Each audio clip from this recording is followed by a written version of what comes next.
हरि जय राम कृष्ण हरि हरि जय राम कृष्ण हरि जय राम कृष्ण हरि जय राम कृष्ण जय राम कृष्ण हरि जय राम कृष्ण जय राम कृष्ण हरि जय राम कृष्ण जय राम कृष्ण जय राम कृष्ण जय राम कृष्ण हरे राम कृष्ण कृष्ण हरे कृष्ण जय राम कृष्ण हरे राम कृष्ण जय राम कृष्ण हरे हरि जय राम कृष्ण हरि जय राम हरि जय राम कृष्ण हरि जय राम हरि जय राम कृष्ण हरि जय राम कृष्ण हरि जय राम कृष्ण जय हरे राम कृष्ण जय राम कृष्ण हरे जय राम कृष्ण हरे जय कृष्ण जय हरे राम कृष्ण हरे हरे राम कृष्ण जय हरे राम कृष्ण हरि जय राम कृष्ण हरि हरे जय राम कृष्ण हरि जय राम कृष्ण जय हरे राम कृष्ण हरि जय राम कृष्ण हरि हरे जय राम कृष्ण हरि जय राम जय कृष्ण जय राम कृष्ण हरि जय राम कृष्ण हरि जय राम कृष्ण हरि जय राम कृष्ण हरि जय राम कृष्ण हरि जय राम कृष्ण जय राम कृष्ण हरि जय राम कृष्ण हरि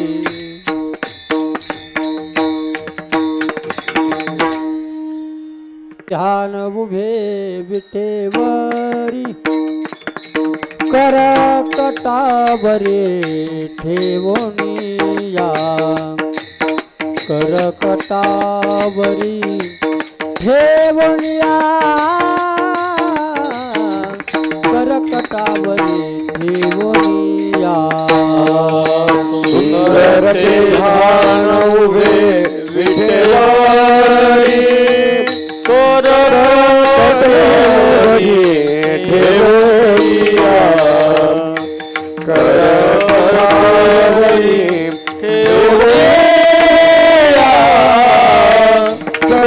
कटावरी ठेवोनिया सुंदर ते ध्यान उभे विटेवरी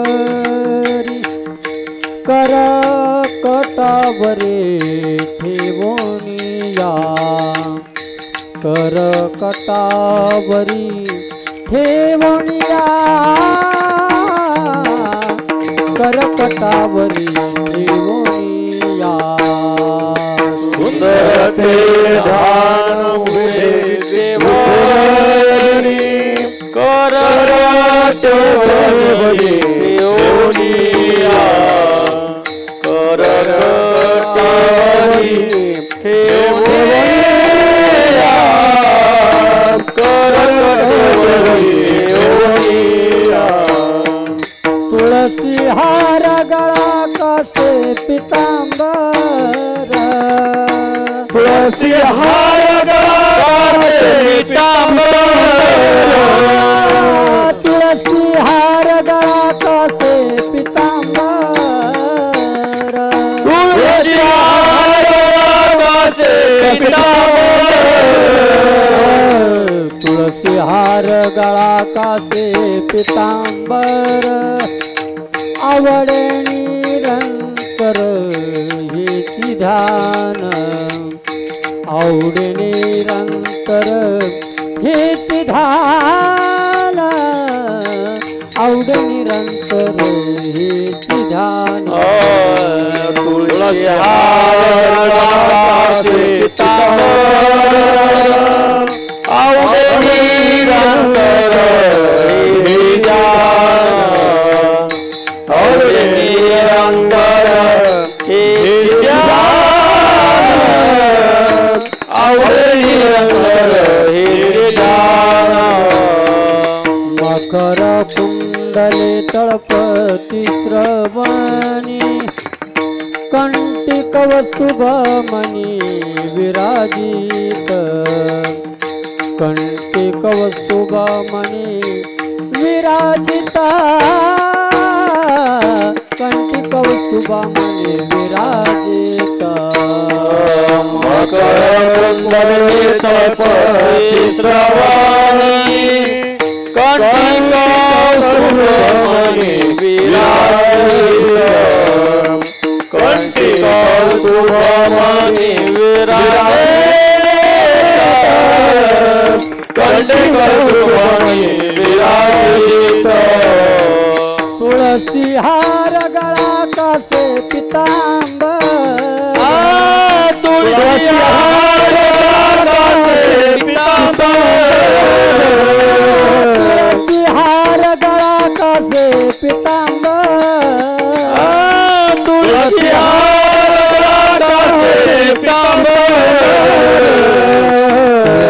हार गळा कासे पितांबर आवड निरंतर हेची ध्यान आवड निरंतर हेची ध्यान आवड निरंतर हेची ध्यान तुलसी हार गळा कासे पितांबर आवड निरंतर हेची ध्यान आवड निरंतर हेची ध्यान आवड निरंतर हेची ध्यान म्हणे माझे हेची सर्व सुख तुका म्हणे माझे हेची सर्व सुख तुका म्हणे माझे हेची सर्व सुख तुका म्हणे माझे हेची सर्व सुख तुका म्हणे माझे तुका म्हणे माझे हेची सर्व सुख ओ तुका म्हणे माझे हेची सर्व सुख तुका म्हणे माझे हेची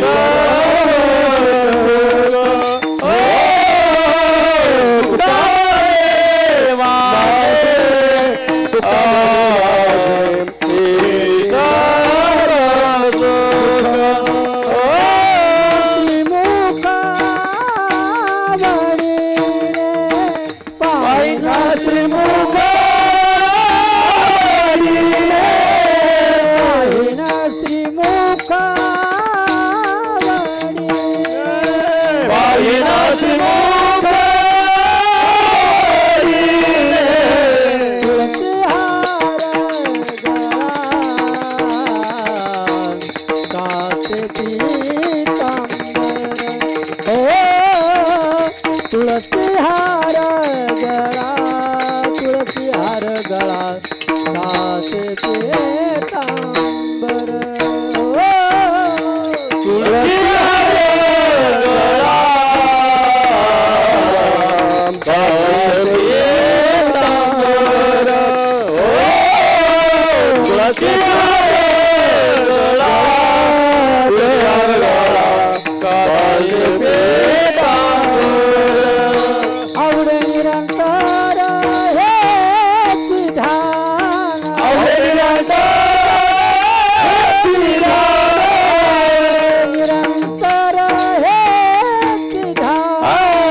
निरंतर हेची ध्यान तुळसी हार गळा कासे पीतांबर ओ तुळसी हार गळा तुळसी हार गळा कासे पीतांबर तुलसी हार गळा कासे पीतांबर तुलसी हार गळा कासे पीतांबर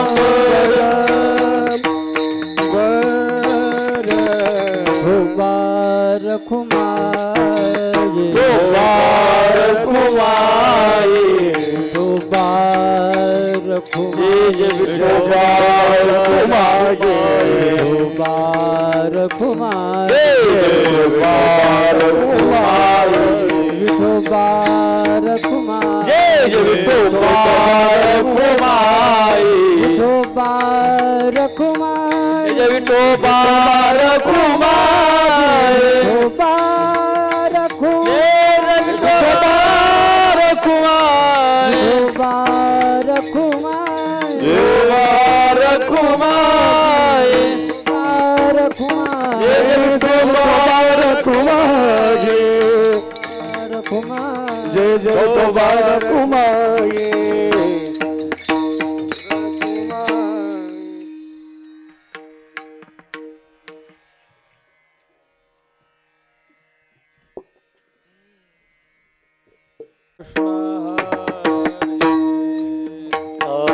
हरि जय राम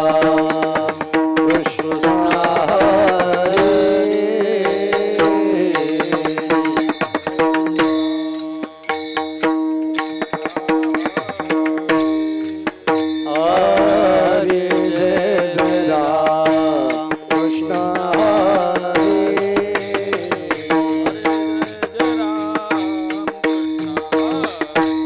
हरे हरि जय राम कृष्ण हरे हरि जय राम कृष्ण हरि जय राम कृष्ण हरि जय राम कृष्ण हरि हरि जय राम कृष्ण हरि हरि जय राम कृष्ण हरि हरि जय राम कृष्ण हरि जय राम कृष्ण हरि हरि जय राम कृष्ण हरि जय जय राम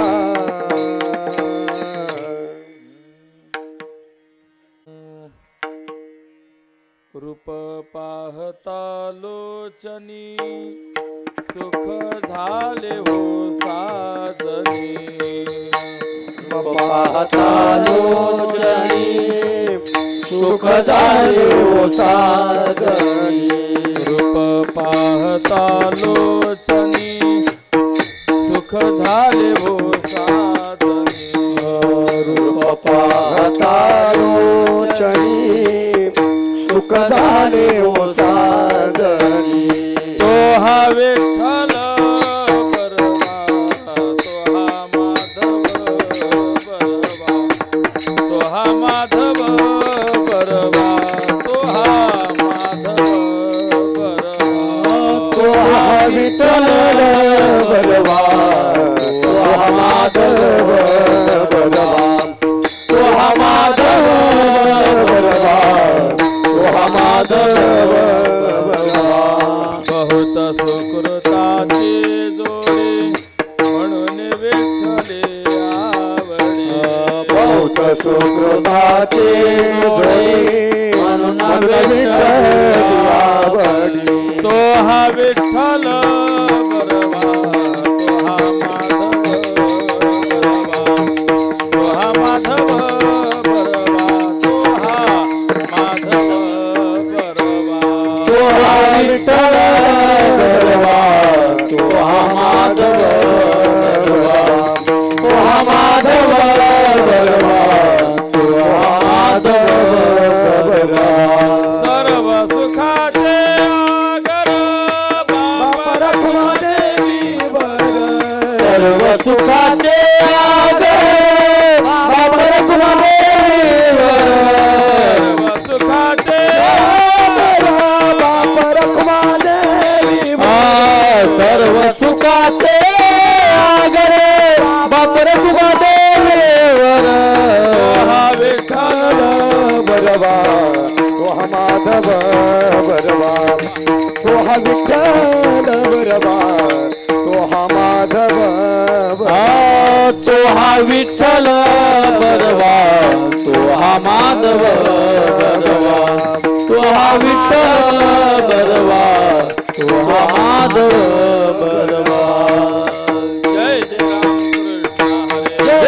राम कृष्ण हरे जय जय राम कृष्ण हरे जय जय राम कृष्ण हरे हरि जय जय राम कृष्ण हरे जय राम कृष्ण हरे हरि जय जय राम कृष्ण हरे जय राम कृष्ण हरे राम कृष्ण हरी जय जय राम जय जय राम कृष्ण हरी जय जय राम कृष्ण हरी जय जय राम कृष्ण हरी जय जय राम हरी जय जय राम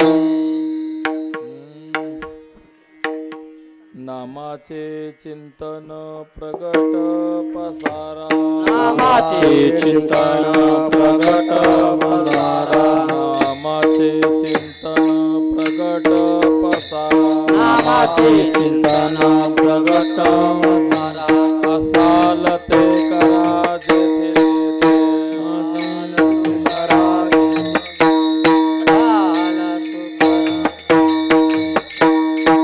सोडवी न माझा स्वामी निश्चयेची सोडवी न माझा स्वामी निश्चयेची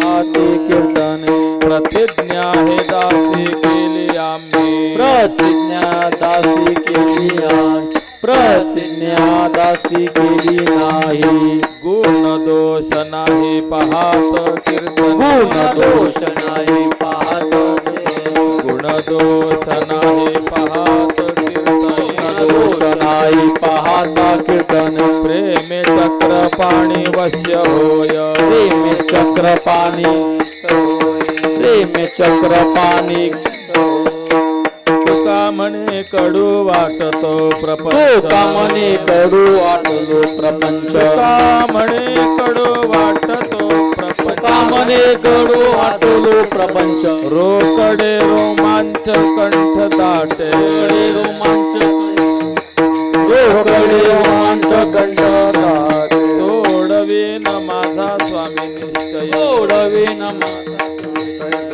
सोडवी न माझा स्वामी निश्चय सोडवी न माझा स्वामी निदोय मी प्रतिज्ञा हे दासी केली आम्ही प्रतिज्ञा दासी केली प्रतिज्ञा दासी केली आम्ही हो पार कुमाई जय जय गोपाल कुमाई हो पार कुमाई जय जय गोपाल कुमाई जय जय गोपाल कुमाई जय जय गोपाल कुमाई जय जय गोपाल कुमाई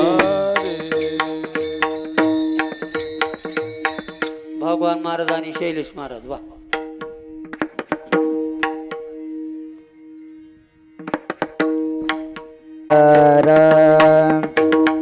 नामाचे चिंतन प्रगट पसारा नामाचे चिंतन प्रगट पसारा नामाचे चिंतन प्रगट पसारा नामाचे चिंतन प्रगट पसारा नामाचे चिंतन प्रगट पसारा नामाचे चिंतन प्रगट पसारा नामाचे चिंतन प्रगट पसारा झाला ते कारा जेथे ते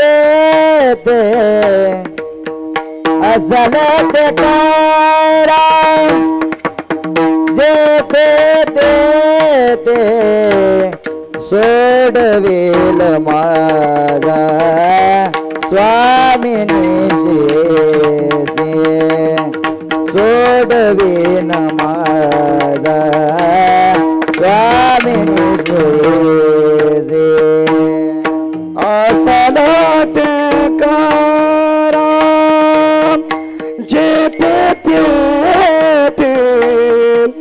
असला ते करा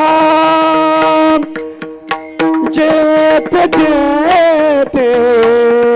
सोडवीन राजा योगिनेच्छयासी सोडवीन राजा स्वामी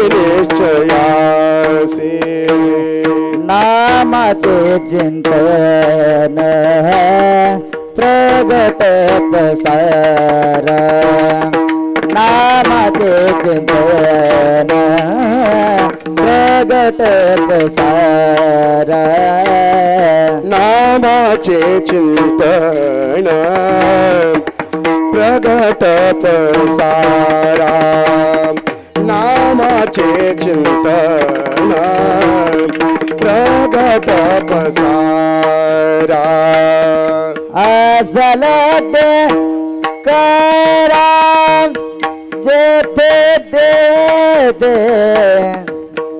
असलत करा जेथे दे दे सोडवीन माझा स्वामिनी सोयेसे सोडवीन माझा स्वामिनी सोयेसे असलत करा जेथे ते असलत करा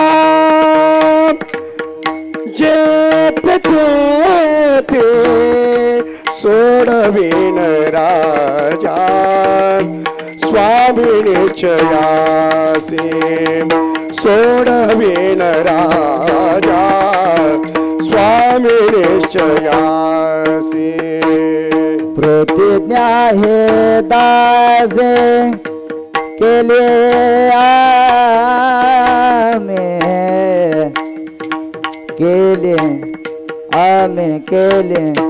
आम्ही प्रतिज्ञा हे दासी केली आम्ही प्रतिज्ञा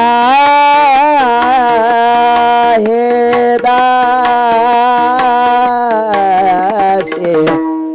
प्रतिज्ञा हे दासी दासी दासी प्रतिज्ञा है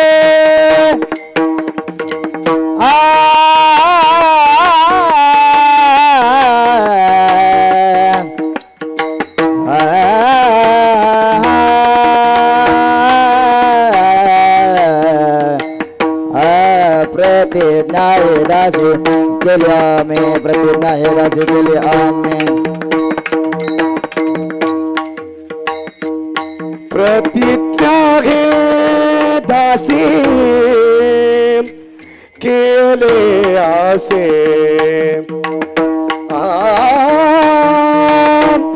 नाम रे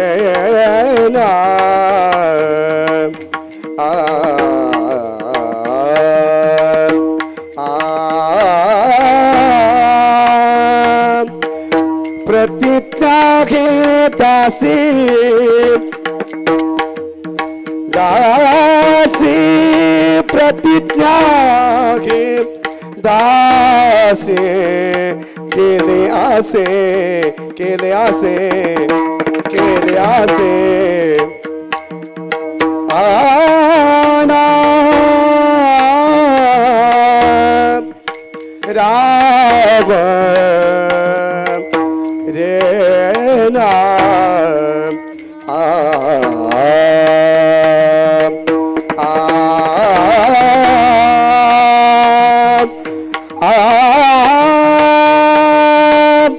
राम रे ना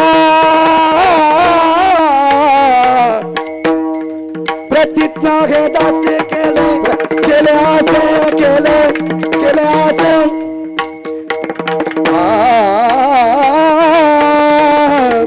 रे ना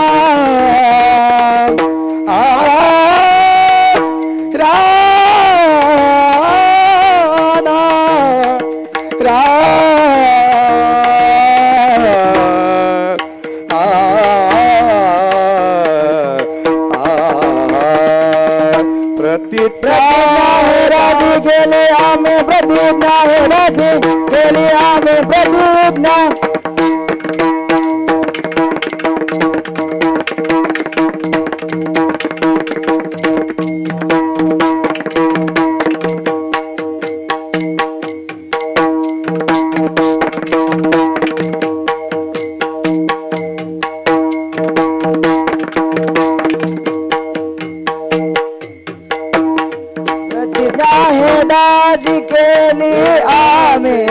प्रतिज्ञा हे रासी केली आम्ही सोडविन माझा निश्चयासी सोडविन राजा स्वामी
हरी विठ्ठल श्री ज्ञानदेव तुकाराम पंढरीनाथ भगवान की जय माऊली ज्ञानेश्वर महाराज की जय जगद्गुरु तुकाराम महाराज की जय संत श्रेष्ठ श्री निवृत्तीनाथ महाराज की जय विठ्ठल विठ्ठल विठ्ठल विठ्ठल विठ्ठल विठ्ठल विठ्ठल विठ्ठल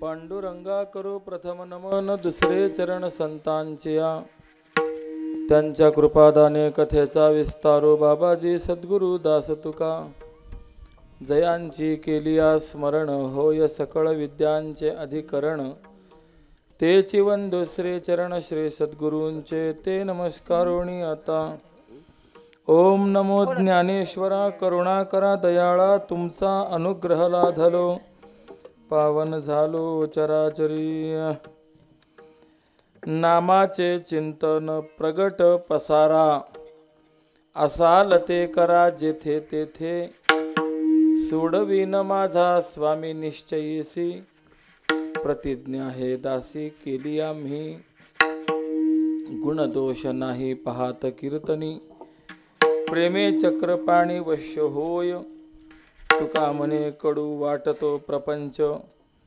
रोकडे रोमांच कंठ दाटे सोडविन माझा स्वामी निश्चयीसे प्रतिज्ञा हे दासी केली आम्ही। आपल्या या ठिकाणी स्वानंद वारकरी शिक्षण संस्था गुरुकुलाच्या माध्यमातून गेल्या 12 वर्षांपासून सुट्टीच्या कालावधीमध्ये आध्यात्मिक बालसंस्कार शिबिर आणि या शिबिराच्या अंतिम विभागामध्ये अखंड हरिनाम सप्ताह सोहळा आयोजित होतो। अनेक संत महात्म्यांचे आशीर्वाद या उपक्रमाला आहेत।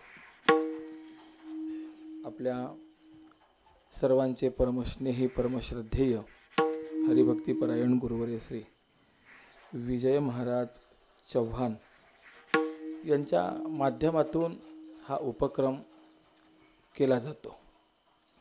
महाराजांची माझ्यात चर्चा झाली।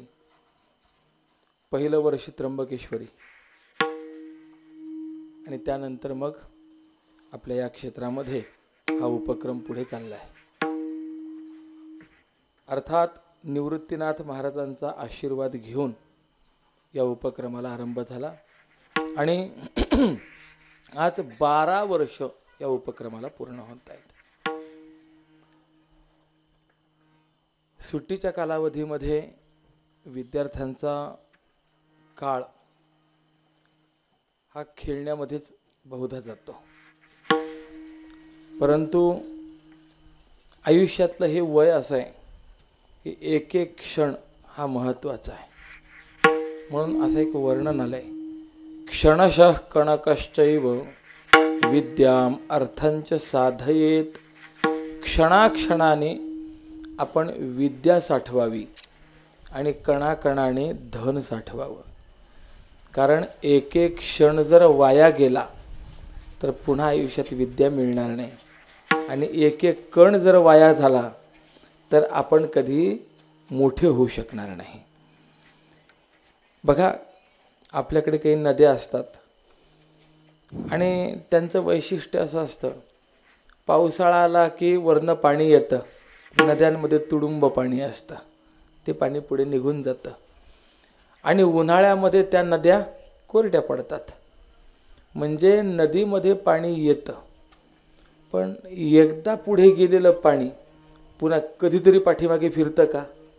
असं कधी झालं आहे का की नदीतनं पाणी तळ्यात गेलं, परंतु आता नदी कोरडी पडायला लागली म्हणून तळ्यातलं पाणी पुन्हा वापस नदीमध्ये आलं? असं कधी झालं नाही. हे जसं होत नाही त्याप्रमाणे आपल्यासुद्धा जीवनामध्ये या आयुष्यरूपी नदीमध्ये एकदा का वेळेचं पाणी वाहून गेलं की ते पुन्हा कधीच मागे परत फिरत नाही. विठ्ठल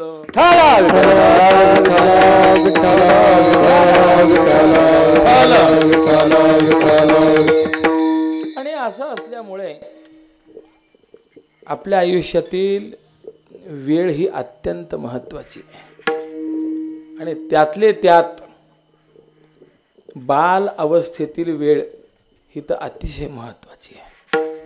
कारण की हे वय असं आहे, संस्कार ग्रहण करण्याकरता सक्षम असं वय असतं. आपण व्यवहारामध्ये म्हणतो, माती जोपर्यंत ओली आहे तोपर्यंत ती छाप घेते, पण एकदा का वाळली की मग छाप बसत नाही, पुन्हा माती ओली करावी लागते. काठी जोपर्यंत ओली आहे तोपर्यंत ती वाकते, एकदा का वाळली की ती मोडेल पण वाकणार नाही. मग त्याप्रमाणे जर काही संस्कार आपल्याला रुजवायचे असतील तर ते संस्कार 15 वर्षाच्या आत रुजवले जाऊ शकतात. एकदा का 16 वय पूर्ण झालं की मग मात्र कितीही संस्कार द्यायचे म्हटले तर देता येत नाही. किंबहुना करोडोतून एखादा असा असू शकतो की जो त्यानंतरही बदलेल. नाहीतर या 16 वयापर्यंत जे विचार अंतःकरणावरती दृढ होतात तेच विचार कायमस्वरूपी पुढे मरेपर्यंत चालतात. विठ्ठल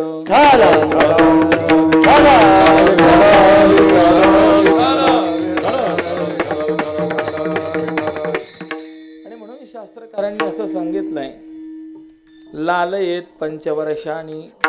आपलं जे पाल्य आहे त्याचे लाड करावेत. कुठपर्यंत? 5 वर्षाचा होईपर्यंत त्याचे लाड करावेत. दशवर्षांनी ताडयेत. त्यानंतर 10 वर्ष त्याला झोडपून काढावं. म्हणजे विनाकारण दिसला की मारला, दिसला की मारला असं नाही. त्याला योग्य वळण लावावं, आणि तो जर ऐकत नसेल तर त्यावेळेला मात्र त्याच्यावरती कृपा दाखवू नये, करुणा दाखवू नये, त्याला शिक्षा करावी, पण त्याला योग्य वळणावरती आणावं. आणि असं योग्य वळणावरती आणणं म्हणजे संस्कार करणं आहे. आपण सगळे बालसंस्कार शिबिरामध्ये आलेला आहात. मला तुम्हाला प्रश्न विचारायचा आहे, संस्कार म्हणजे काय आणि संस्काराने आपल्या आयुष्यात काय होतं? संस्कार या शब्दाचा अर्थ असा आहे, ज्याच्या माध्यमातून आपल्यातला वाईटपणा निघून जातो आणि चांगलेपणा आपल्यात येतो, त्याला म्हणायचं संस्कार. अगदी सोपी व्याख्या सांगतो. किंबहुना संस्कार केले की आयुष्यामध्ये मोल वाढत असतं, आपण मूल्यवान होतो. त्याकरता मी उदाहरण आपणास सांगतो. एकाने 50 रुपये किलो प्रमाणे किराणा दुकानातून 2 किलो हरभरे घेतले. आता मला विचारायचं आहे, त्याने जशी दुकानातून हरभरे घेतले तसेच हरभरे जर त्यांनी पुढे दुसऱ्याला विकले तर 100 रुपयापेक्षा जास्त किंमत त्याला मिळेल का? नाही मिळणार. कदाचित दुकानातून घेत नाही म्हणून कमी मिळेल पण जास्त मिळणार नाही. पण आता हा हुशार होता. त्याने ते 2 किलो हरभरे घरी आणले, पाखडले, काही काडी असेल खडा असेल काढून टाकला, रात्रभर भिजत घातले, सकाळपर्यंत चांगले भिजले. मग त्यांना फोडणी दिली, त्यामध्ये टमाटा अमुक तमुक अनेक गोष्टी घातल्या, उसळ चांगली बनवली आणि एका बागेच्या मध्ये जाऊन बसला, पाणी आणि उसळ घेऊन.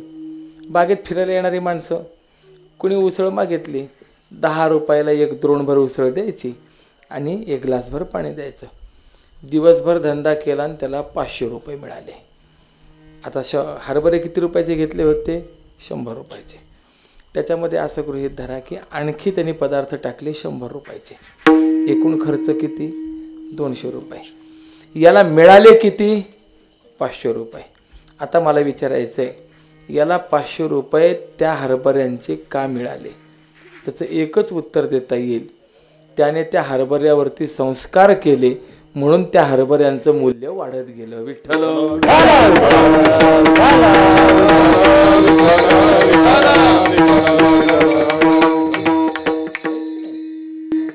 त्याने ते स्वच्छ केले, संस्कार केले, भिजत घातले, संस्कार केले, फोडणी दिली, संस्कार केले, त्याच्यामध्ये आणखी काही वस्तू घातल्या, संस्कार केले.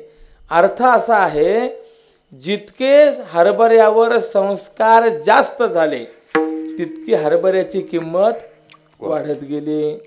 आता मला तुम्हाला विचारायचं आहे, मला हरभरे सांगायचे आहेत का? मला आपलं जीवन सांगायचं आहे. आपल्या आयुष्यावरती, आपल्या जीवनावरती आपण जेवढे संस्कार करून घेऊ तितकं आपलं जीवन मूल्य हे वाढत जात असतं. आणि असं असल्यामुळे संस्काराची गरज आहे. आणि आपल्या संस्कृतीला अनुरूप असे असणारे जे संस्कार आहेत ते आध्यात्मिक संस्कार अशा गुरुकुलांमधून, पाठशाळांमधूनच होणं शक्य आहे. ते संस्कार इंग्रजी शाळांमधून कधीही होणं शक्य नाही. किंबहुना इंग्रजी शाळेमध्ये जाऊन शिकणारे जे आहेत त्यांची अवस्था किती विकट आहे हे त्यांच्या पालकांना जाऊन विचारा. आपण भारतामध्ये जन्माला आलो, भारतीय संस्कृतीमध्ये वाढणारे आपण, पण केवळ इंग्रजी शाळेमध्ये घातल्यामुळे परिस्थिती अशी इतकी विचित्र आहे, त्या शाळांमध्ये आपल्या कपाळी कुंकूसुद्धा लावू देत नाहीत. अगदी नखाला जर नख पालिश लावली तरी त्याची कारणं द्यावी लागतात. म्हणजे किती कठीण आहे. आज आपल्याच देशामध्ये आपल्याला आपल्या संस्कृतीचं पालन करता येत नाही, हा त्या इंग्रजी शाळेमधला फार मोठा असलेला दोष आहे. आणि अशी जर स्थिती असेल तर काय आपल्याला आपले संस्कार मिळणार आहेत? जर आपल्या जीवनावरती संस्कार करून घ्यायचे आहेत तर गुरुकुलांमधूनच ते संस्कार होणं शक्य आहे. आणि त्यातले त्यात मी असं सांगेन, गुरुकुलही अनेक असतील, परंतु आपल्या पाल्याला जर गुरुकुलात घालायचं असेल, वारकरी सांप्रदायिक गुरुकुलामध्ये घालावं. मी अनेक राज्य फिरून आलो, पाहिले, पण एक अनुभव माझा असा वैयक्तिक स्वतः सांगतो. राहण्याकरता महाराष्ट्रासारखा प्रांत नाही. तुम्ही तर कोणत्याही राज्यामध्ये जा, तिथे घरं चांगली असतील, इमारती मोठमोठ्याल्या असतील. आपण राजस्थानमध्ये जर गेलात तर कला कुसर आपल्याला खूप पाहायला मिळेल. गुजरातमध्ये गेलात खवय्ये, खाण्याकरता पदार्थ खूप. माणसाला माहिती नाही एवढे पदार्थ त्या थाळीमध्ये तुम्हाला पाहायला मिळतील. सगळ्या गोष्टी मान्य, पण जे समाधान महाराष्ट्राच्या मातीत आहे ते समाधान कुठेही मिळत नाही. म्हणून राहण्याकरता महाराष्ट्रासारखा प्रांत नाही. आणि अनेक पंथ जर आपण पाहिले, तर प्रत्येक पंथामध्ये काही चांगलं आहे, काहीतरी कमी आहे. पण एक सर्वांग परिपूर्ण पंथ जर कोणता असेल तर तो वारकरी संप्रदाय पंथ आहे. जगण्याकरता वारकरी संप्रदायासारखा पंथ नाही आहे. विठ्ठल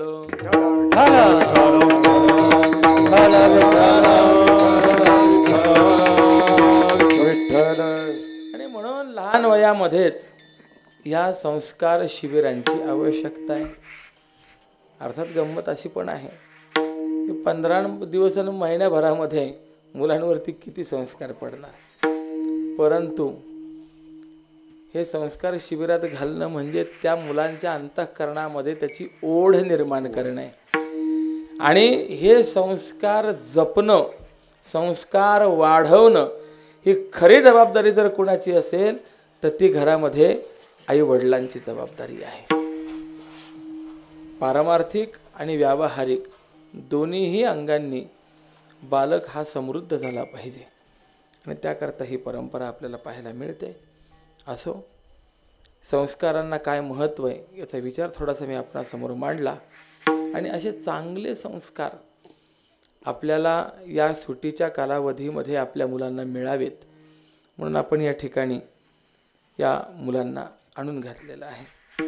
आणि मी आत्ता फळ्यावरती पाहिलं, हरिपाठ लिहा, अमुक करा, तमुक करा, याच्या माध्यमातून गोडी अंतःकरणामध्ये परमार्थाची लागते. आज एक फार वेगळी समस्या आहे.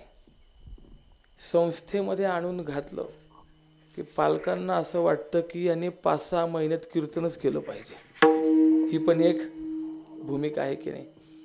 आणि काहीतरी पालकांनी सुद्धा आपल्याला प्रतिसाद दिला पाहिजे याच्याकरता शिक्षक मंडळींकडनं सुद्धा असा बऱ्यापैकी प्रयत्न केला जातो. आता मला विचारायचं आहे, ते काही कीर्तन खरंच त्याला कळतं का? त्या विद्यार्थ्याला काही कळालेलं नसतं. फक्त गुरुजींनी जे सांगितलं तेवढं त्यांनी आपलं पाठ केलेलं असतं आणि त्याची पोपटपंची जी आहे ती त्या ठिकाणी चालू होते. पण या निमित्ताने का होईना गोडी लागते ना, इथपर्यंत ठीक आहे. पण खरोखर अभ्यास व्हावा आणि अभ्यास होऊन अभ्यास परिपूर्ण एक व्यक्तिमत्व निर्माण व्हावं हा त्याकरता पाठीमागचा खरा उद्देश आहे. आणि त्याकरता संयम असणं हे अत्यंत गरजेचं आहे. घाई करून उपयोग नाही आहे. संस्कार मनामध्ये रुजले पाहिजेत, ते परिपक्व झाले पाहिजेत आणि आपण काय बोलत आहोत हे त्या विद्यार्थ्याला स्वतःला कळालं पाहिजे. इथपर्यंत त्याची तयारी होणं जे आहे हे अत्यंत गरजेचं आहे. असो, माझं सांगायचं तात्पर्य असं आहे की संस्थेमध्ये आणून घातलं म्हणून लगेच त्यांनी कीर्तन करावं ही अपेक्षा पालकांनी बाळगू नये. उलट पालकांनी असं म्हणावं की मुलाला बोलता यावं असं घडवू नका, त्याला कळालं पाहिजे असं घडवा. ही भूमिका महत्वाची आहे. विठ्ठल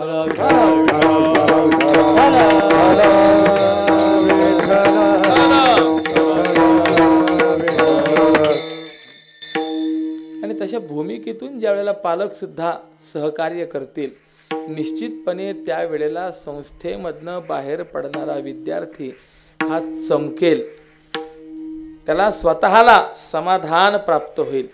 असं समाधान प्राप्त झालं पाहिजे. असो, म्हणजे ही पुढची भूमिका मी आपणासमोर मांडण्याचा प्रयत्न करतोय. आज प्रापंचिक शिक्षणही आवश्यक आहे, तेही व्हावं, त्याबरोबर हेही व्हावं. किंबहुना आपला मुलगा संस्थेमध्ये घातल्याने फार मोठा कीर्तनकार जरी नाही झाला, फार मोठा प्रवचनकार जरी नाही झाला, तरी किमान या वारकरी सांप्रदायिक शिक्षण संस्थेचा एवढा तर परिणाम निश्चित होईल की तो वाईट मार्गाला कधीच जाणार नाही. ही फार महत्त्वाची बाब आहे. सोलापूर विभागामध्ये एक कलेक्टर एका कीर्तनामध्ये आले. कीर्तन झाल्यानंतर त्यांनी त्यांचं मनोगत व्यक्त केलं. त्यांनी असं सांगितलं की वारकरी संप्रदाय आहे म्हणून आमच्या यंत्रणेवरचा बराचसा ताण कमी झाला. कसा कमी झाला? कारण की कोणीही कीर्तनकार प्रवचनकार उभा राहिला तर तो नीतीने वागा, धर्माने वागा, चांगलं वागा, फसवणूक करू नका, अशा चांगल्या गोष्टी सांगतो. आणि हे वारंवार शब्द कानावर पडून ते मनामध्ये जे विचार रुजले जातात, त्यामुळे गळ्यात माळ घातलेला जो आहे हा किमान चांगला वागतो. आणि चांगला वागल्यामुळे तेवढा ताण आमच्यावरचा कमी होतो. म्हणजे बाकी काय व्हायचं ते भाग निराळा, परंतु किमान एक सुजाण नागरिक आणि चांगला नागरिक बनतो, एवढं तर या संस्थेचं महत्त्व आहे की नाही. म्हणून आपली मुलं जी आहेत ही चांगली व्हावीत असं जर वाटत असेल तर या गुरुकुलाशिवाय पर्याय नाही आहे. असो, म्हणून एक हा चांगला उपक्रम आहे की 15 दिवसांमध्ये अनेक मान्यवरांचे शिबिरं आहे, व्याख्यान आहेत की त्या व्याख्यानांच्या माध्यमातून काहीतरी का होईना अंतःकरणामध्ये गोडी निर्माण होते. छत्रपती श्री शिवाजी महाराजांचं चरित्र झालं, माऊलींचं चरित्र आहे, मुक्ताबाईंचं चरित्र आहे. म्हणजे किमान तोंड ओळख का होईना, परंतु विद्यार्थ्यांना त्याची होते. आणि एखाद्याच्या अंतःकरणामध्ये ओढ निर्माण झालीच तर तो पुढे त्याच्यामध्ये काहीतरी कार्य करून दाखवेल.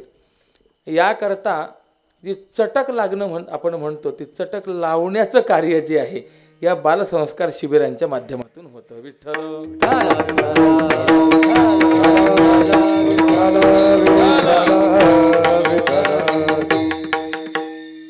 आणि असा हा उपक्रम असताना याच्यामध्ये आजची 3ऱ्या दिवसाची सेवा माझी. तर अभंग घेतला आहे तुकोबरायांचा आणि अभंगाचा विषय आहे नामाचं महत्त्व सांगणे. पण नामाचं महत्त्व सांगत असताना या अभंगातली एक गंमत अशी आहे की तुकोबरायांनी प्रतिज्ञापूर्वक नामाचं महत्त्व सांगितलं आहे. आणि ती प्रतिज्ञा कोणी केली तर ती प्रतिज्ञा केली भक्तांनी, म्हणजे संतांनी केली. हे एक वेगळंच वैशिष्ट्य आहे. बघा गंमत कशी आहे. सामान्यतया प्रतिज्ञा कोणी करावी, जो ते काम करणारा आहे त्याने ते प्रतिज्ञा केली पाहिजे. नाहीतर काम करणारा एक आणि प्रतिज्ञा करणारा दुसरा उपयोगाचा आहे का?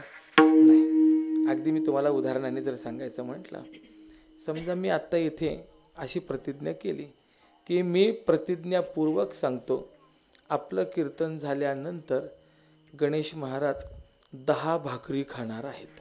मी प्रतिज्ञापूर्वक सांगतो. मला विचारायचं, माझ्या या प्रतिज्ञेला काहीतरी किंमत आहे का? का नाही? कारण खाणारे ते आहेत, त्यांनी म्हटलं पाहिजे मी 10 भाकरी खाणार आहे, मग त्या प्रतिज्ञेला किंमत आहे. पण खाणारे ते प्रतिज्ञा करणारा मी, काय उपयोग आहे? नाही. पण गंमत अशी आहे, या अभंगामध्ये जे विधान तुकोबरायांनी केलेलं आहे, सोडविल माझा स्वामी निश्चयीसी, तो परमात्मा तुम्हाचा उद्धार करेल, तुम्हाला या भवबंधनातून सोडविल, हे विधान आहे नामाचं महत्त्वाचं. आणि तो परमात्मा तुम्हाला सोडविलच, सोडवल्या वाचून राहणार नाही, अशी प्रतिज्ञा आम्ही केली. म्हणे कोणी केली? प्रतिज्ञा हे केली दासी आम्ही, जे आम्ही भक्त आहोत, जे दास आहोत, त्यांनी आम्ही प्रतिज्ञा केली. मग आता प्रश्न असा निर्माण होतो, काय या संतांच्या प्रतिज्ञेला महत्त्व? की त्याचं उत्तर आपल्याला देता येईल. जगामध्ये प्रतिज्ञा करणारे पुष्कळ, पण सगळ्यांच्याच प्रतिज्ञा पूर्ण होतात असं नाही. किंबहुना तुमच्या आमच्या प्रतिज्ञा पूर्ण होत नाहीत यात काहीच नवल नाही. परंतु ज्याच्याकडे ताकद आहे, ज्ञान आहे, सगळ्या गोष्टी आहे, त्याची सुद्धा प्रतिज्ञा पूर्ण होते असं नाही आहे. मला विचारायचं आहे, रावणाकडे काय कमी होतं? रावणाला काही ज्ञान नव्हतं का? दशग्रंथी ब्राह्मण होता. बरं, रावणाकडे काही ताकद नव्हती का? सगळे ग्रह दिक्पाल त्याने आपल्या ताब्यात ठेवलेले होते. रावणाकडे काही सत्ता नव्हती का? रावणाकडे सत्ता पण होती. या सगळ्या गोष्टी त्याच्याकडे होत्या. ज्ञानही होती, ताकदही होतं, सत्ताही होती, पण त्याच्या प्रतिज्ञा काही पुऱ्या झाल्या नाही. त्याने प्रतिज्ञा केली म्हणे समुद्राचं पाणी गोड करील, अजून तरी झालंय का? नाही आहे. त्याने दुसरी प्रतिज्ञा केली म्हणे सोन्याला सुगंध निर्माण करील, नाही आला. त्याने तिसरी प्रतिज्ञा केली होती स्वर्गात जायला शिडी बांधेल म्हणे. त्याने ज्या प्रतिज्ञा केल्या त्या प्रतिज्ञांपैकी एकही प्रतिज्ञा त्याची पूर्ण झाली नाही. मग थोडा विचार करा, रावणासारख्याची प्रतिज्ञा जर पूर्ण होत नसेल तर तुमच्या आमच्या प्रतिज्ञेचं घेऊन काय बसलात. विठ्ठल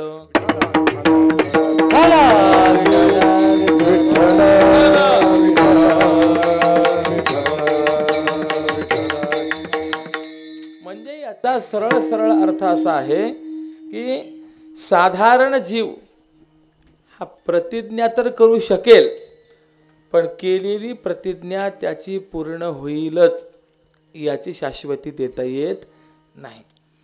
आता सामान्याचा प्रतिज्ञेचा आपण विषय पाहिला. मग दुसरा वर्ग आपण बघा, देवाची प्रतिज्ञा. देवही प्रतिज्ञा करतो. अनेक प्रतिज्ञा देवाच्या आहेत की नाही. तेषाम योगक्षेमं वहाम्यहम, मी योगक्षेम वहन करतो. ही देवाची काय आहे? प्रतिज्ञाचे एक प्रकारे. देवाची प्रतिज्ञा तरी पूर्ण होते का? शास्त्रकार सांगतात देवाच्या सगळ्या प्रतिज्ञा पूर्ण होत नाहीत, काही प्रतिज्ञा खंडित होतात. म्हणलं कोणत्या? संतांच्या विरुद्ध देवाने प्रतिज्ञा केली की देवाची प्रतिज्ञा मोडलीच जाते. संतांची पूर्ण होते आणि देवाची मोडली जाते. हां, संतांच्या विरुद्ध प्रतिज्ञा नाही केली की मग मात्र ती पूर्ण होते. पण संतांची गोष्ट मात्र अशी आहे, त्यांनी देवाच्या अनुकूल प्रतिज्ञा करू द्या का देवाच्या विरुद्ध प्रतिज्ञा करू द्या, संतांची प्रतिज्ञा मात्र कधीच मोडत नाही. विठ्ठल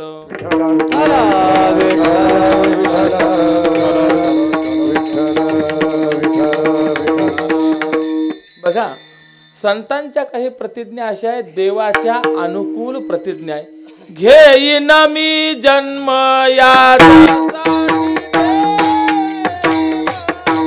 घेईन मी जन्म यासाठी देवा, घेईन मी जन्म यासाठी देवा, तुझी चरण सेवा साधव, हरी नाम कीर्तन संतांचे पूजा, नाम हरी नाम कीर्तन संतांचे पूजा, हरी नाम कीर्तन संतांचे पूजा, हरी नाम कीर्तन संतांचे पूजा.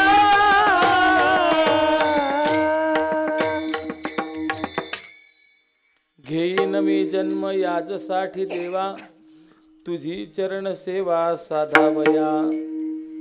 ही संतांची देवाच्या अनुकूल प्रतिज्ञा आहे, पूर्ण झाली. तशी देवाच्या विरुद्ध प्रतिज्ञा ती सुद्धा संतांची पूर्ण होते. उदाहरण सांगतो. ते महाभारत युद्ध निश्चित झालं. देवाने सांगितलं केशवा, युद्धा वाचून या पांडवांना सुईच्या टोकावर बसेल एवढी सुद्धा जागा देत नाही. 5 गावं तर लांबच राहिले रे म्हणे. भगवान म्हणाले ठीक आहे, तुझी इच्छा. दूत म्हणून गेले होते पांडवांना, येऊन त्यांनी सांगितलं महाराज असं असं झालंय बघा. आता सगळे म्हणाले युद्ध करायचं. भगवान म्हणाले ठीक आहे, काही हरकत नाही. शांती मार्गाने चालण्याचा प्रयत्न केला, झालं नाही. मग भगवान द्वारकेला निघून गेले. आता दोन्ही बाजूने सैन्याची जुळवाजुळव चालू झाली. आपल्याकडे किती सैन्य? एवढं आहे. बरं, आपल्याला मदत कोण कोण करू शकणार आहे? मग जो मदत करू शकेल असं वाटतं त्याच्याकडे जाऊन त्याला सांगायचं बाबा असं असं युद्ध करणार आहे, या बाबा तुम्ही आमच्या मदतीला या. दोन्ही बाजूने अनेक राजांकडे निमंत्रण चालू झालं. आणि द्वारकेमध्ये भगवान श्रीकृष्णांना निमंत्रण देण्याकरता दुर्योधनही गेला आणि अर्जुनही गेला. दोघे गेले. आणि गंमत अशी झाली, दोघंही एकाच वेळेला गेले. भगवान म्हणाले अरे तुम्ही दोघंही एकाच वेळेला आलेला आहात, मग आता दोघांनाही मला सहकार्य करणं भाग आहे. मग कसं सहकार्य करता? देव म्हणाले विभागणी करतो. तो दुर्योधन म्हणाला म्हणजे अर्धा माझ्या बाजूने लढतो आणि अर्धा त्याच्या बाजूने लढतो, असं करतो का? देव म्हणाले तसं नाही. मग माझी जेवढं सैन्य आहे, सेना आहे, ती हातात शस्त्र असलेली सेना एका बाजूला राहील. बरं, दुसऱ्या बाजूला ज्याच्या हातात शस्त्र नाही, जो युद्धामध्ये एकही बाण चालवणार नाही, हातात तलवार घेऊन लढणार नाही, असा निशस्त्र असलेला मी असेल. बरं, मग युद्धामध्ये जिथे अडेल तिथे फक्त युक्तीच्या 4 गोष्टी सांगेन, अशी माझी दुसरी विभागणी आहे. बघा, तुम्हाला कोणाला काय घ्यायचं ते घ्या. दुर्योधन विचार करायला लागला, हे युद्ध आहे, इथे काही प्रवचन आपल्याला ऐकायचं नाही आहे, इथे माणसाची गरज आहे. म्हणून दुर्योधनाला वाटायला लागलं की आपल्याला सैन्य मिळालं पाहिजे. देवाने अर्जुनाला विचारलं, सांग रे बाबा अर्जुना, तुला काय पाहिजे? अर्जुनाने सांगितलं, देवा तुम्ही युद्ध नाही केलं तरी चालेल, पण फक्त तुम्ही माझ्या बाजूने असले पाहिजे, माझ्या रथाचे सारथी तुम्ही झाले पाहिजे, एवढी फक्त माझी अपेक्षा आहे. भगवान दुर्योधनाला म्हणाले, तुला मान्य आहे का रे बाबा? अर्जुन मला मागतोय. दुसऱ्या बाजूला सशस्त्र नारायणी सेना आहे. दुर्योधन मनात म्हणाला, अरे देवा मला तेच वाटत होतं. नाही नाही, काय हरकत नाही म्हणे, अर्जुनाला तुम्ही पाहिजे ना, जा अर्जुनाकडे तुम्ही. ठीक आहे. आणि दुर्योधन आला बाबा. कौरवांनी विचारलं, जाऊन आलात द्वारकेला? जाऊन आलो. बरं, देवाकडे सहकार्याची मागणी केली. देव सहकार्य करतो म्हटला. काय देवाचं सहकार्य आहे? देव आपल्या बाजूने लढणार आहे? दुर्योधन म्हणाला, नाही, देव आपल्या बाजूने लढणार नाही, मग देवाची सेना आपल्या बाजूने लढणार आहे. तो शकुनी मामा म्हणला, अरे मूर्ख आहेस का? मालक जर पुढे उभा राहिला तर नोकर काय लढणार आहे त्याच्या विरुद्ध? नाही देवा.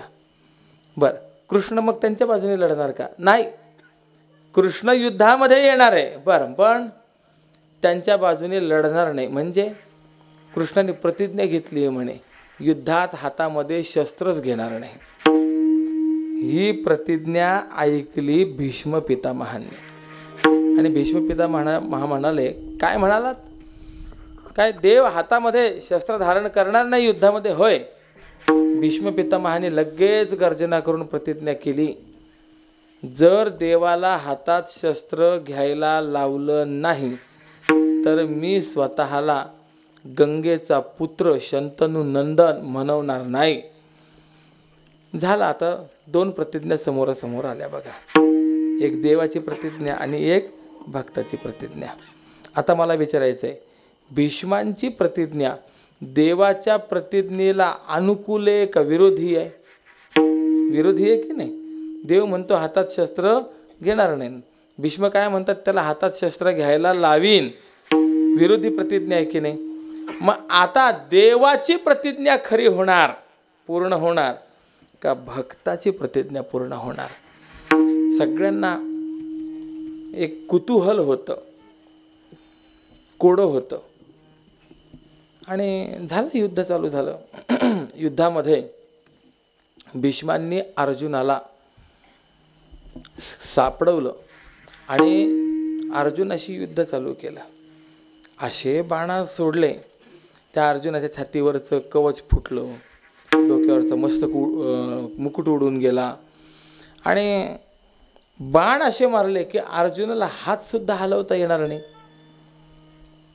देव पाहत होते, समोरून बाण येत आहेत.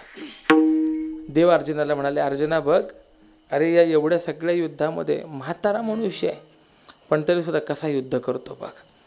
अरे तू तर तरुण आहेस, दाखव तुझं तरुण रक्त, लढ भीष्मांशी, पण मागून एकही बाणच सुटे ना. देव विचार करायला लागले, पुढून तर बाणच बाण आहेत, मागून एक बाण सुटत नाही आहे. का सुटत नाही आहे? म्हणून जे मागे वळून पाहिलं तर त्या अर्जुनाची अवस्था अशी चिकनगुनिया झाल्यासारखा, त्याला बिचारायला हातपाय पण हलवता येईना. सगळे बाणांनी असं तर अवरुद्ध झालेला. आणि आता मात्र देवाला वाईट वाटलं, अरे माझ्या अर्जुनाची अशी दशा करतात तुम्ही.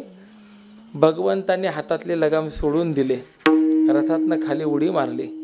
दुसऱ्या रथाचं मुडून पडलेलं चाक उचललं आणि भीष्मांना मारण्याकरता धावून गेले. संतांनी वर्णन केलं, भीष्म पण केला खरा, धनुर्धरा रक्षियले. या कृतीतनं देवाने काय केलं? 2 गोष्टी साध्य केल्या. पहिली गोष्ट अशी साध्य केली की भीष्मांची प्रतिज्ञा खरी केली आणि भीष्मांपासून अर्जुनाला वाचवलं. अशा 2 गोष्टी देवाने साध्य केल्या. सांगायचं तात्पर्य, भक्ताची प्रतिज्ञा शेवटी खरी ठरली, पूर्ण झाली आणि देवाची प्रतिज्ञा ही बाधित झाली, खंडित झाली. आणि असं असल्यामुळे सामान्याच्या प्रतिज्ञेपेक्षा देवाची प्रतिज्ञा महत्त्वाची आणि देवाच्या प्रतिज्ञेपेक्षाही भक्तांची प्रतिज्ञा ही महत्त्वाची. विठ्ठल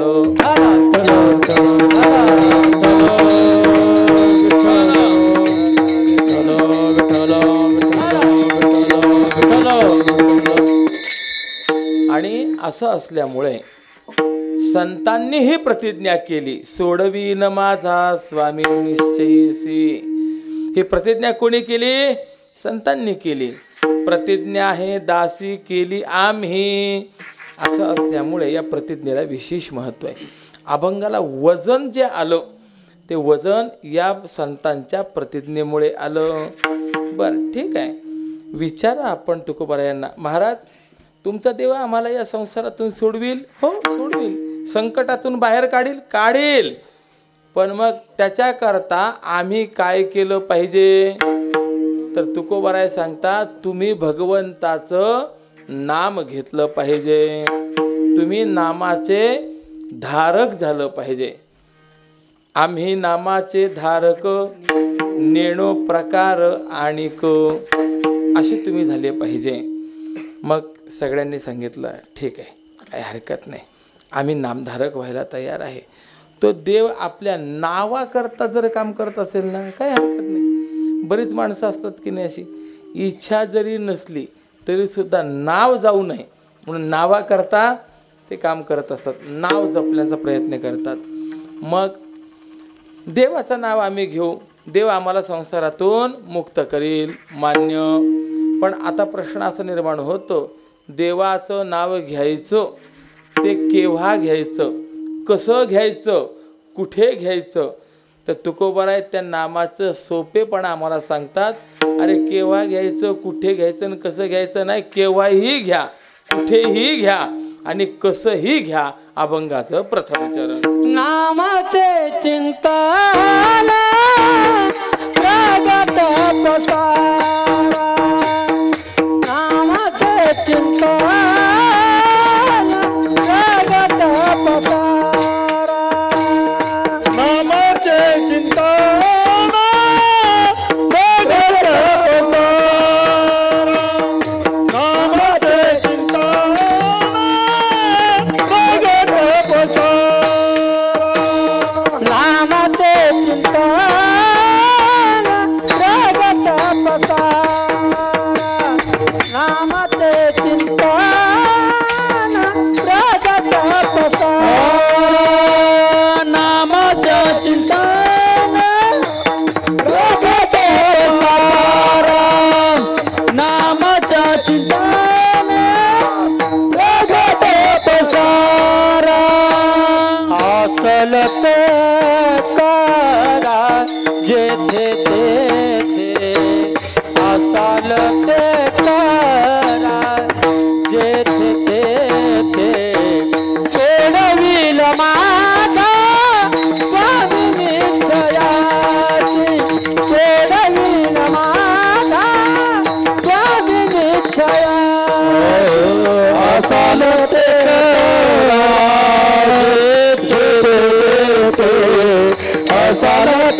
असाल ते करा जेथे तेथे.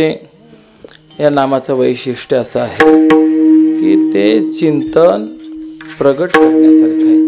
बाकीच्या गोष्टी अशा असतात की त्याला काही निर्बंध आहेत, काही पथ्य आहेत, परंतु नामाला मात्र तसं काहीच नाही आहे. जिथे असाल तिथे आपल्याला नामसाधना करता येते आणि जसे असाल तशी आपल्याला नामसाधना करता येते.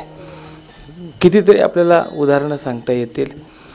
मला विचारायचं आहे, आपल्याकडे जर पूजा करायची असेल तर एक सामान्य नियम काय आहे? धोतर घालावं आणि मग पूजा करावी असा खरा असलेला नियम आहे. पण मला विचारायचं असं नामसाधना करण्याकरता असा कधीतरी काही उल्लेख आहे का की धोतर घाला आणि मगच नामसाधना करा? नाही बाबा, पायजामा असेल पॅन्ट असेल तरीसुद्धा करता येतं. पण म्हणजे याचा अर्थ असं करू नका की मग महाराज जर चालतात आम्ही धोतर लावतच नाही, मग पायजामा घालूनच करतो, असं नाही. ती परंपरा आपण जपली पाहिजे. परंतु नाम मात्र असं आहे, कसंही आपल्याला ते नाम घेता येऊ शकतं. किंबहुना बाकीच्या साधना अशा आहेत की नाही की त्या साधना करण्याकरता आपल्याला पहिले काहीतरी अवस्था संपादन करावी लागते. आपल्याला मारुतीचं दर्शन घ्यायचं आहे, देवाची पूजा करायची आहे, किंवा जेवण करायचं आहे, नाश्ता करायचा आहे. मला विचारायचं आहे, या सगळ्या गोष्टी देवाची पूजा, जेवण, नाश्ता, मारुतीचं दर्शन, या सगळ्या गोष्टी अंघोळ झाल्यावर कराल का अंघोळीच्या अगोदर कराल? अंघोळ झाल्यावर कराल, बरोबर आहे की नाही? पण नामसाधना जर आपल्याला करायची असेल, नामस्मरण करायचं असेल तर अंघोळ झालेलीच पाहिजे. असं काही अडचणीचं काम आहे का? नाही आहे. नाम जप यज्ञ तो परम बाधू न शके स्नानादी कर्म. नाम जप यज्ञ असा आहे की तो स्नानादी कर्म काही त्याला अडचणीचं नाही. आणि त्याच्यामुळे बघा बरं, आपल्याकडे इथे जर काकडा होत असेल तर मला विचारायचं आहे, काकडा करणारे आंघोळ करून काकडा करतात का आंघोळीच्या अगोदरच करतात? आंघोळीच्या अगोदरच करतात. म्हणजे नामसाधना करण्याकरता अशा आंघोळ झालीच पाहिजे, अमुक झालंच पाहिजे, अशी कोणतीही अडचण नाही आहे. बरं, बाकीची साधना करण्याकरता काही काळ वेळ ठरलेला आहे. आता विद्यार्थी या ठिकाणी शिकतायत, मग त्या विद्यार्थ्यांकरता सुद्धा विष्णू सहस्त्रनाम केव्हा, गीता केव्हा, पखवाजाचा क्लास केव्हा, हार्मोनियमचा क्लास केव्हा, हरिपाठाचा काय वेळ, कीर्तनाचा काय वेळ, हे असं ठरलेलं आहे की नाही? म्हणजे त्या त्या वेळेमध्येच ते करायचं आहे, इतर वेळेमध्ये त्याचा विचार नाही. पण मला विचारायचं आहे, तसं नामस्मरण करायचं म्हटलं तर असा काही ठरलेला वेळ आहे का की अमुक वेळेतच नामस्मरण झालं पाहिजे आणि या वेळेत केलं तर ते नामस्मरण चालत नाही, आवत नाही, असं काहीतरी आहे का? काहीच नाही. ज्ञानोबा तर स्पष्ट रीतीने सांगतात, केव्हाही करा, काळ वेळ नाम, काळ वेळ नाम, काळ वेळ नाम, काळ वेळ नाम, काळ वेळ नाम, काळ वेळ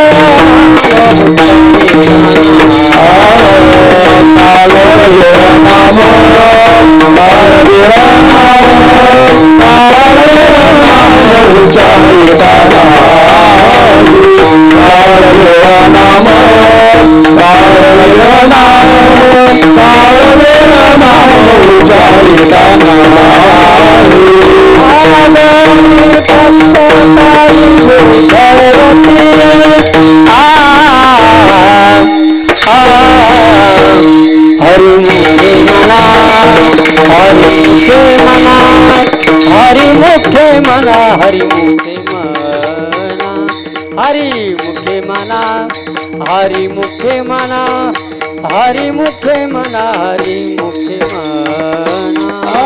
दोन्ही पक्षी वायू उतारती, हरि मुखे मना, हरि मुखे मना, हरी मुखे म्हणा हरी मुखे म्हणा हरी मुखे म्हणा हरी मुखे म्हणा हरी मुखे म्हणा हरी मुखे म्हणा काळ वेळ नाम उच्चारिता नाही दोन्ही पक्ष पाही उद्धरती. माऊली आपल्याला सांगतात नामस्मरण करायचं आहे तर कोणत्याही काळ वेळेचा विचार करायचा नाही. भलत्या काळी नामावळी सुलभ भोळ्या भाविका. किंबहुना आपण बघा ना, बाकीची साधना करायची असेल तर माणसाला एका विशिष्ट पद्धतीनेच ती साधना करावी लागते. मला विचारायचं आहे, योग साधना करायला बसला, मग असा पाय पसरवून बसला, पडून बसला, चालेल का हो? नाही चालणार. त्याच्याकरता तो असा मांडी घालूनच व्यवस्थित बसलेला पाहिजे, त्याच्याशिवाय त्याला ती साधना करता येणार नाही. पण नामसाधना जर आपण पाहिली तर ती चालता फिरता बसता उठता कधीही करता येते की नाही? कशीही करता येते. म्हणजे इतर साधनांपेक्षा नामसाधना ही सोपी आहे. आणि म्हणून सांगतात असाल ते करा जेथे तेथे. जिथे असाल तिथे ती साधना करा. बाकीची साधना करण्याकरता आपल्याला योग्य ठिकाण शोधावं लागेल, त्या ठिकाणीच ती साधना करता येईल. मला विचारायचं आहे, आपला घोटीचा टोल नाका, टोल नाक्यावर बसला आणि कोणी जर म्हणला समाधी लावतो, लागेल का समाधी त्याची तिथे? नाही. समाधी लावण्याकरता त्याला कुठेतरी असं जंगलातच जायला पाहिजे, तरच त्याची समाधी लागण्याची शक्यता आहे.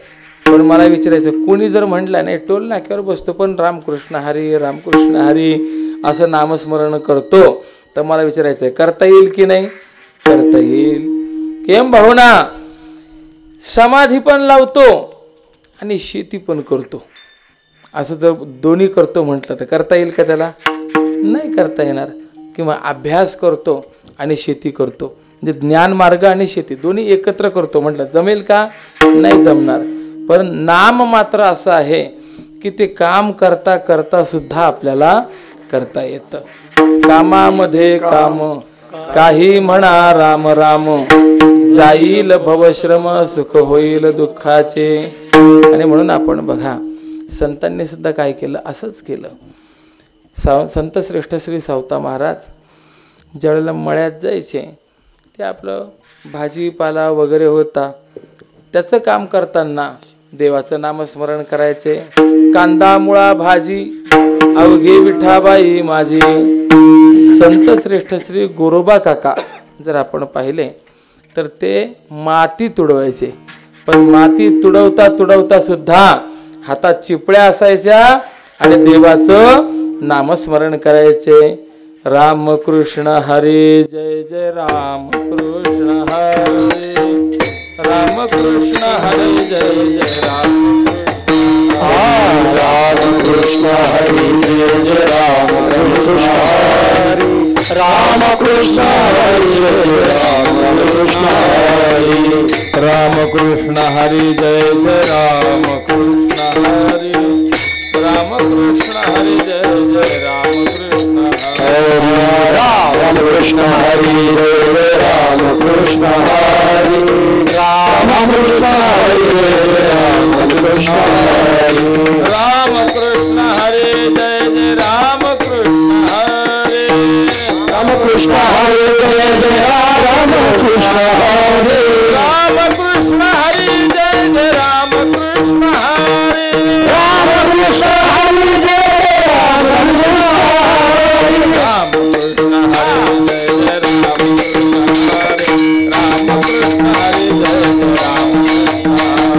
राम कृष्ण हरी जय जय राम कृष्ण हरी, राम कृष्ण हरी जय जय राम कृष्ण हरी, राम कृष्ण हरी जय जय राम कृष्ण हरी, राम कृष्ण हरी राम कृष्ण हरी, राम कृष्ण हरी जय जय राम कृष्ण हरी, राम कृष्ण हरी जय जय राम कृष्ण हरी.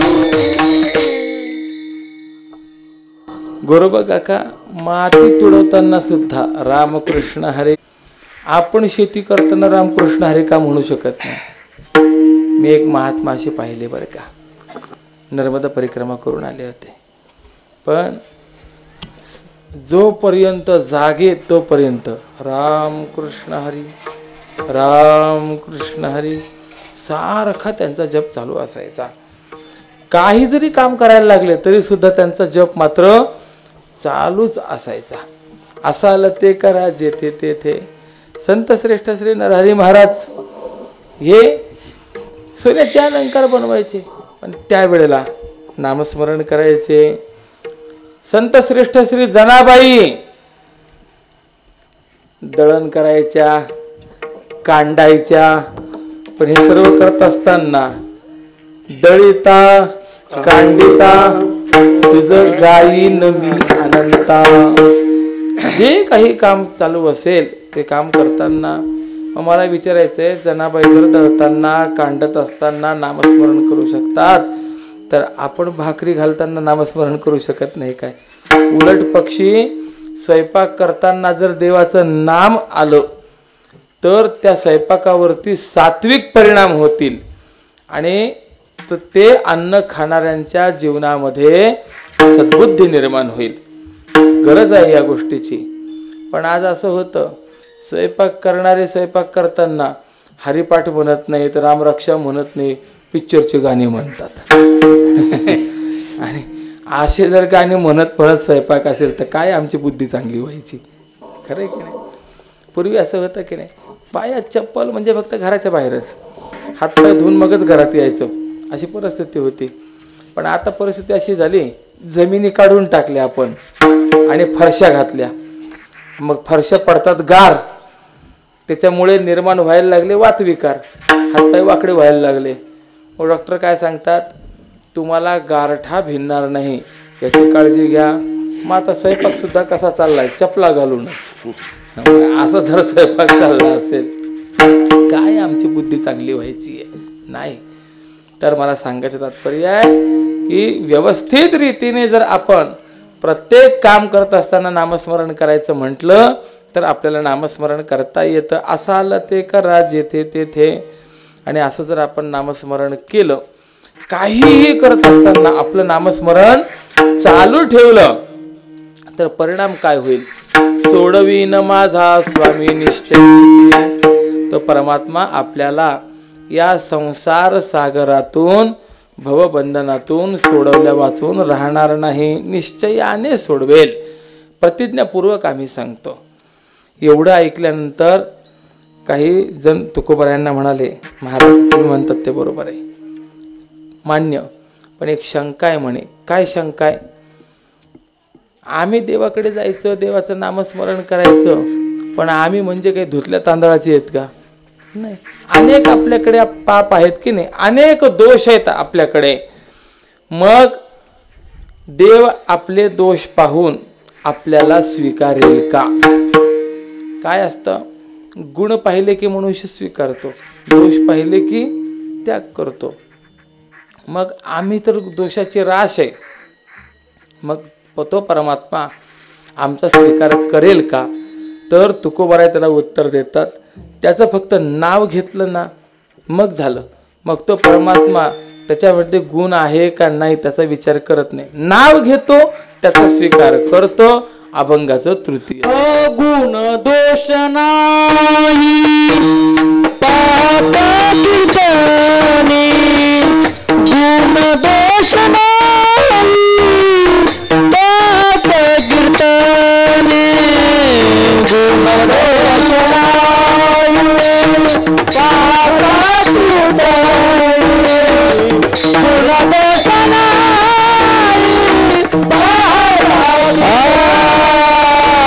गुण दोष नाही पाप कीर्तनी, गुण दोष नाही पाप कीर्तनी, गुण दोष नाही पाप कीर्तनी, गुण दोष नाही पाप कीर्तनी,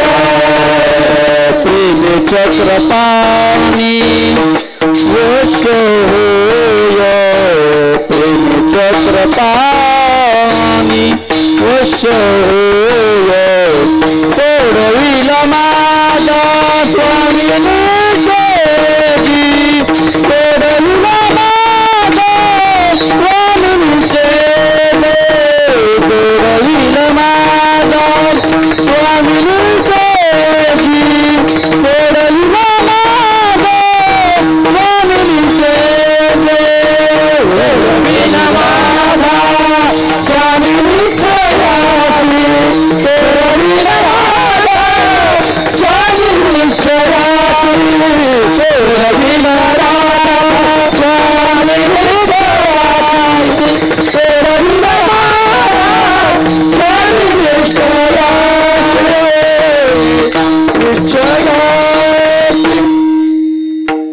गुणदोष नाही पाहत कीर्तनी, प्रेमे चक्र पाणी वश्य होय.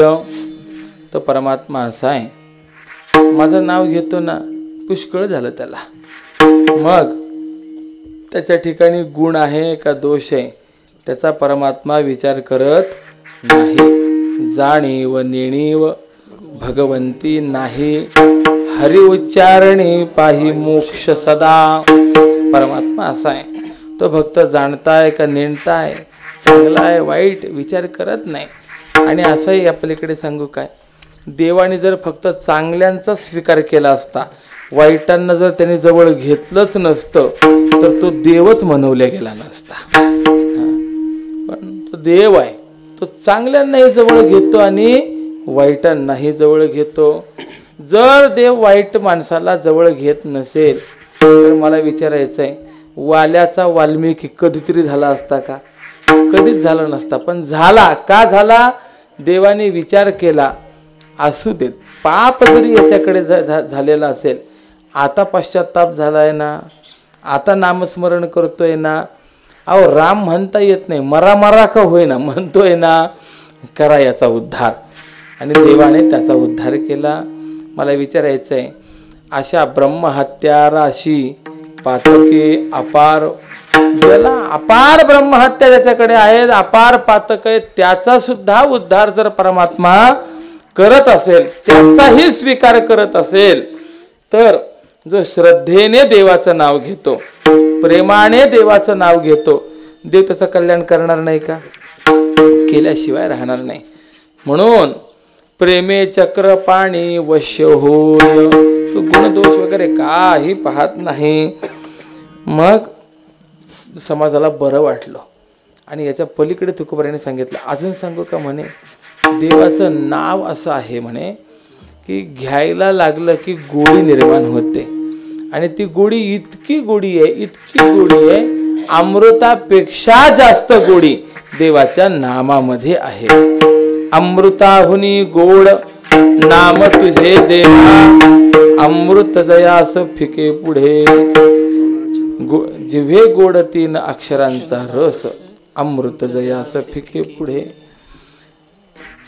नामाचं अमृत, नामाची गोडी ही अमृतालाही पाठीमागे सरणारी आहे. जो अमृत घेतो तो कधीतरी कांजी सेवन करतो का? नाही. त्याप्रमाणे एकदा का नामाची गोडी लागली की मग माणसाला बाकी काहीच बरं वाटत नाही. गंमतच आहे.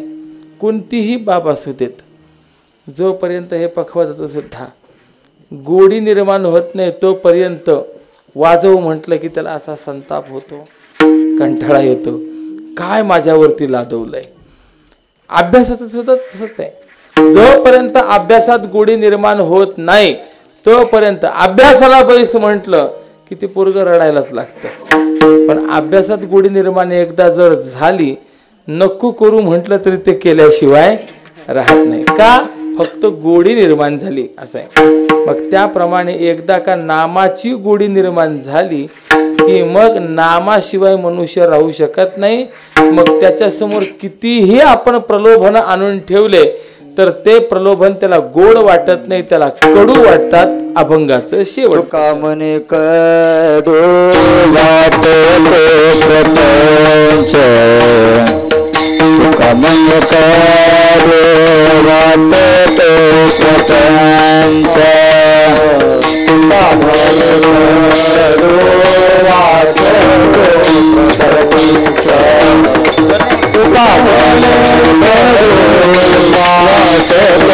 कामन तुका मन कडू वाटतो प्रपंच, तुका मन कडू वाटतो प्रपंच, कमल कडू वाटतो प्रपंच, तुका मन कडू वाटतो प्रपंच. रोमांच कंठ दाट, रोमांच कंठ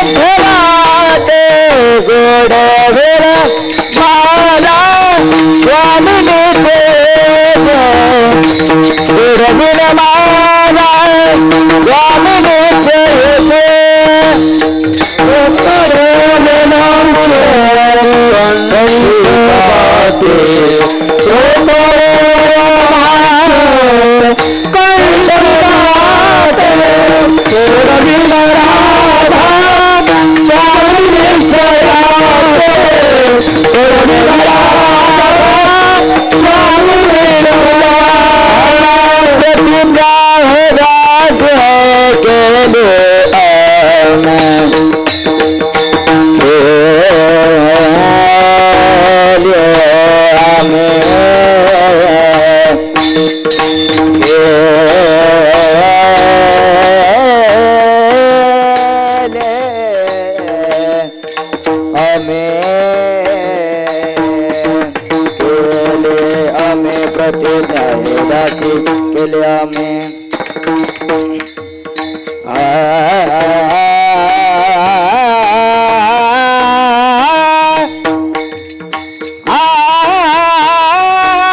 प्रतिज्ञा है दासी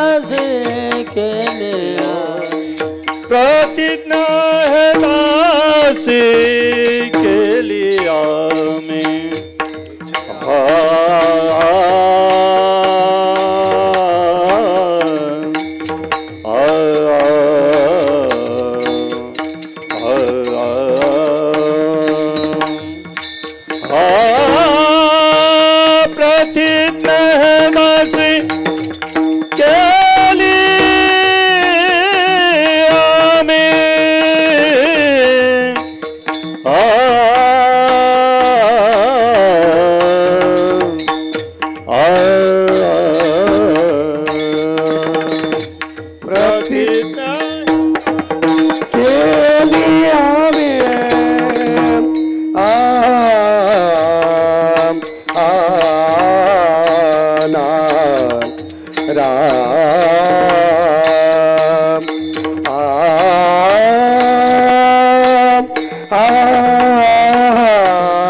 प्रतिज्ञा है दासी के